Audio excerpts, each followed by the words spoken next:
I were in have been won overnight, and then it struggles like anything else goes through its ebbs and flows. And so, when Trump got elected the first time, the left in this country and the progressives in this country and the working class in this country was going through an ebb. And now we're hopefully going into a flow period. You have to look at struggles in the long term. You have to be strategic. That's the only thing that's going to keep you from wigging out and getting really angry all the time. You have to look at things in a very strategic way. And what I mean by that is, it's not just about what you're going to do this day or that day or the next day. It's having a theoretical understanding about what are the political dynamics in this country, in this state, in this city. What's happening? And then develop a political program around that. And you cannot just develop a political program with the rah, rah, rah, rah, rah. That's not, it'll get you for about maybe 5 or 6 demonstrations, but it's like, you're going to demonstration, I think that it's on the shoulders of the activist that it's their responsibility to be able to move the struggle higher.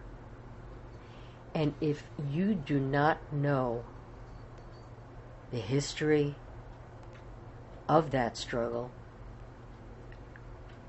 if you do not know the forces locally and internationally in that struggle, and how they interact with that struggle, then you are doing nothing.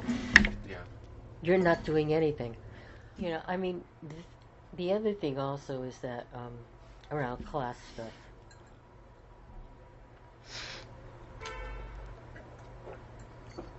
If your intention is to organize within the working class, then you better be clear that one of the things that divides this class deeply is race. The white section of the working class, they could be progressive on a lot of different issues, but when it comes to race, you heard it. You see it. You feel it. They have this whole thing about, those Mexicans, it's, if you cannot organize the working class unless you take up a struggle against racism, because it's this struggle that divides this class. The major struggle that divides this class is along racial lines, and Trump is very good about organizing those racial tones and appealing to the white working class. And no one is dealing with that. Okay? And you could say that about the Palestinians as well. They say the struggle for Palestine is a struggle against racism, and that is absolutely true. Although it's not on the color line, it's a race of people. So their struggle is on a race of people against a race of people. Ours is on the color line and national chauvinism. National chauvinism against your native language, your native beliefs, and your native customs. And you bring that here in the United States, and you're looked upon. Unless you take those struggles, national chauvinism and racism, into account when you're organizing people, you'll never be able to do it. And you have to take it head on. Yeah. No, thank You you. cannot be afraid, because if you look at the history of this country, at one time the labor unions did not allow people of color. The AFL-CIO said, I'm Really? sorry. No. They said no. They did not allow black, especially black workers, Like into the unions, AFL. you mean? Yeah. Wow. But that was, I mean, now they Oh, now, yeah. But, you had these very exclusive unions also, like the United Brotherhood of Electrical Workers. You had the Plumbers Union. You had Iron Workers. They didn't have. They really? did not. If you look at pictures during the 20s, 30s, and even into 40s, they did not allow. When did that shift? Now I'm really curious to looking at these up. When did it shift? Yeah. A lot shifted when the Communist Party of the United States started joining these unions. Mm-hmm. These were white guys, Mm-hmm. and they forced the issue. And so a lot more people got moved in. Did that also cause like maybe a rift? Oh, yeah, it did. Because the hierarchy of any of these unions is all white. Yeah, the white, yeah. It's just like the White House. Yeah. The hierarchy is all white. Yeah.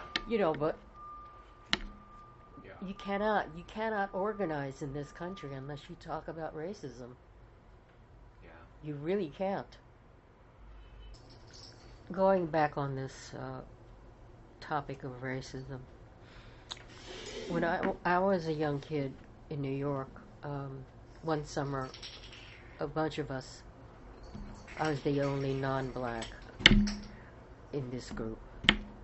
We went down south, and we ended up in Macon County, Georgia. And it was hot, it was dusty, we were tired. So we went to this gas station, and I jumped out of the car and I ran to the water fountain, not realizing that there were two water fountains, one for white and one for colored. And I mistakenly went to the fountain that was for white people. I didn't look at the signs, I just, went. And the next thing I knew, as I was, slurping this water into my mouth, I felt this cold steel on my neck. And I'm 9 years old. Cold steel on my neck, and I heard a click. And, from New York, I could get bad. I could get very bad in a second. So I was going to jump back and get bad. But when I felt that steel on my neck and I heard that click, I said, oh shit. So, and then I hear this guy mumbling, you're not supposed to be drinking at no white people's water fountain. And if I decided that I'm going to shoot your head off, it'd be one less nigger. That was the first time that I had ever heard that word and ever had that word relegated to me. I wasn't black. I wasn't Negro. But I wasn't white. And that's how deep racism comes in this country. Mm-hmm. And that white water fountain and colored water fountain and white waiting room and colored waiting room, that didn't get lifted until after 1965. And even then, there were still places in the Deep South that practiced that weren't going to give it up. Yeah.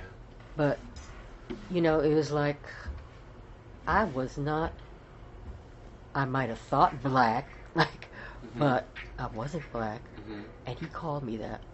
And I thought to myself, okay, I'm not white. I'm not white in this country. That was my first jarring understanding, my first deep understanding about the racial divide in this country. So when the black is important, or was it Black Lives Matter. Black Lives Matter rose up, to me it was like, finally, because we went through such an ebb. We lost a lot of people in the Black Panther Party and the black movement.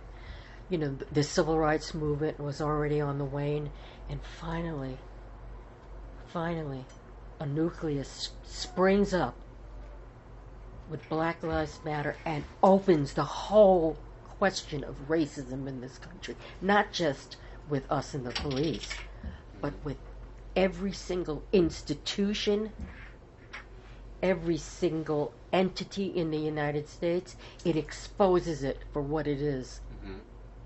Yeah. And I think that's where young Filipinos said, that's really true. Yeah. That's really, and I totally support Black Lives Matter because it has opened up our eyes again to what really we confront as people of color in this country on a day-to-day basis. Not not as severe as it happens with black people, but as people of color.